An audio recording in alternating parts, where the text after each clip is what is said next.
Assalamualaikum warahmatullahi wabarakatuh. Kami dari kelompok 3 yang berjudul Bimbingan dan Konseling untuk Optimalisasi Perkembangan Fisik dan Motorik Remaja. Di sini saya akan memperkenalkan nama-nama anggota kelompok saya yang terdiri dari Tasya Nufauja Ridwan, Rida Herlina Rojudin, Siti Dina Fitriani, dan Leni Meilani. Pengertian perkembangan fisik dan motorik.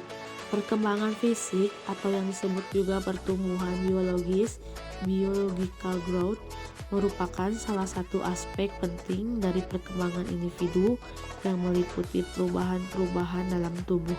Sedangkan motorik, perkembangan psikomotor adalah perkembangan mengontrol gerakan-gerakan tubuh melalui kegiatan yang terkoordinasi antara saraf pusat dan otot.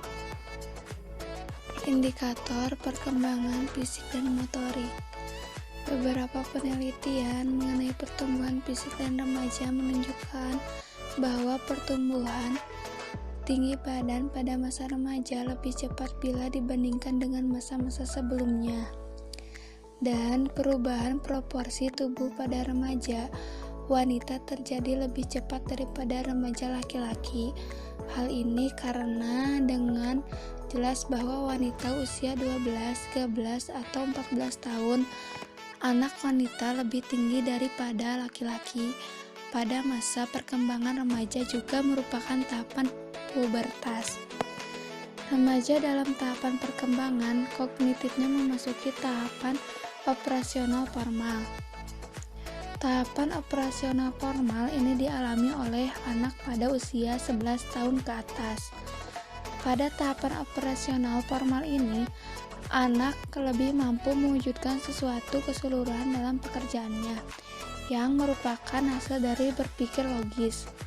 Aspek perasaan dan moralnya juga lebih berkembang. Dalam tahapan ini, remaja mulai berinteraksi dengan lingkungan dan semakin luas daripada tahapan anak-anak.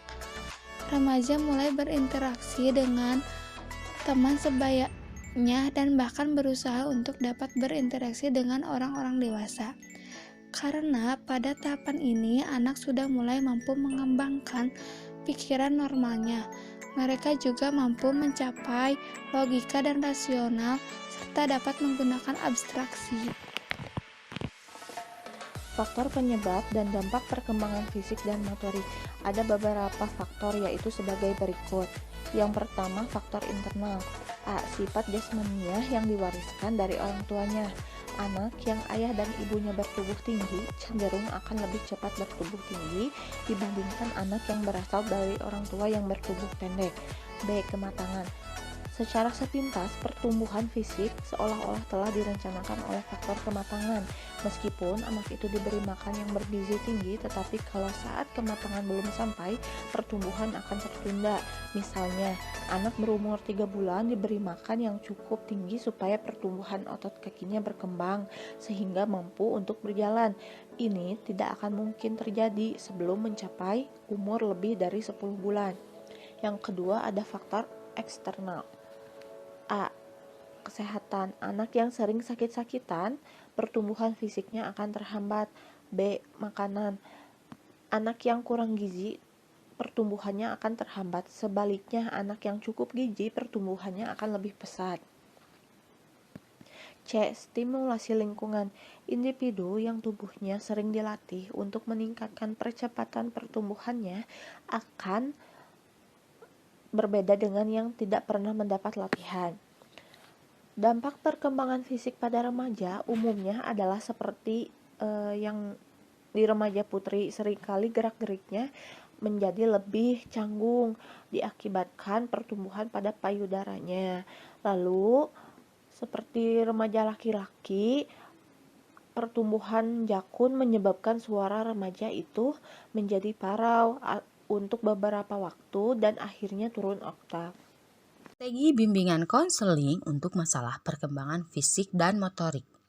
Pertama, strategi bimbingan konseling untuk perkembangan fisik. Dalam batas-batas tertentu, percepatan fisik dapat dibantu dengan berbagai usaha atau stimulasi secara sistematis antara lain sebagai berikut. A. Menjaga kesehatan badan. Kebiasaan hidup sehat, bersih, dan olahraga secara teratur akan dapat membantu menjaga kesehatan pertumbuhan tubuh.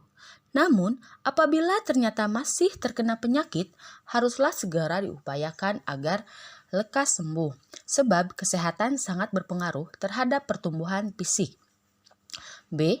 Memberi makanan yang baik. Makanan yang baik ialah makanan yang banyak mengandung gizi, segar, dan sehat serta tidak tercemar oleh kotoran. Baik buruknya makanan yang dimakan oleh anak akan menentukan pula pertumbuhan fisik. Para remaja mengalami pertumbuhan fisik yang cepat. Oleh karena itu, memerlukan zat-zat pembangunnya yang terdapat dalam makanan, sehingga menyebabkan para remaja pada umumnya nafsu untuk makan. Yang kedua, strategi bimbingan konseling untuk masalah perkembangan motorik. A. Memahami pribadi anak. Memahami kepribadian anak dapat dilihat dengan penampilan fisik, apakah ada cacat di tubuhnya atau tidak. Yang kedua, motorik, apakah memiliki kekuatan yang lemah atau kuat. Emosionalitas, apakah anak mudah tersinggung, menangis, marah, tertutup, agresif, terbuka. Yang keempat adalah cara bicara. Dengan cara memulai bergaul dengan anak, guru akan dapat mengetahui pribadi, sifat-sifat, ciri-ciri, kemampuan, dan kesusahan. Semakin banyak bergaul, semakin mengerti tentang pribadi anak. B. Mengenal lingkungan keluarga anak. Guru perlu mengetahui latar belakang kehidupan anak. Rumah dan keluarga adalah lingkungan hidup pertama. Anak memperoleh pengalaman-pengalaman pertama yang mempengaruhi jalan hidupnya. Lingkungan hidup pertama yaitu keluarga yang memberi tantangan pada anak supaya dapat menyesuaikan terhadap lingkungan hidupnya. Dan yang terakhir, mengenal dunia sekitar anak atau lingkungan anak. Lingkungan adalah segala sesuatu yang ada di luar kita. Pengaruh lingkungan terhadap anak terbagi menjadi dua. Yang pertama, pengaruh lingkungan yang disengaja seperti pendidikan dan pengajaran. Lalu yang kedua, pengaruh lingkungan yang tidak sengaja. Ini diterima oleh setiap orang dari lingkungan yang hidup dalam iklim dan kebiasaan-kebiasaan.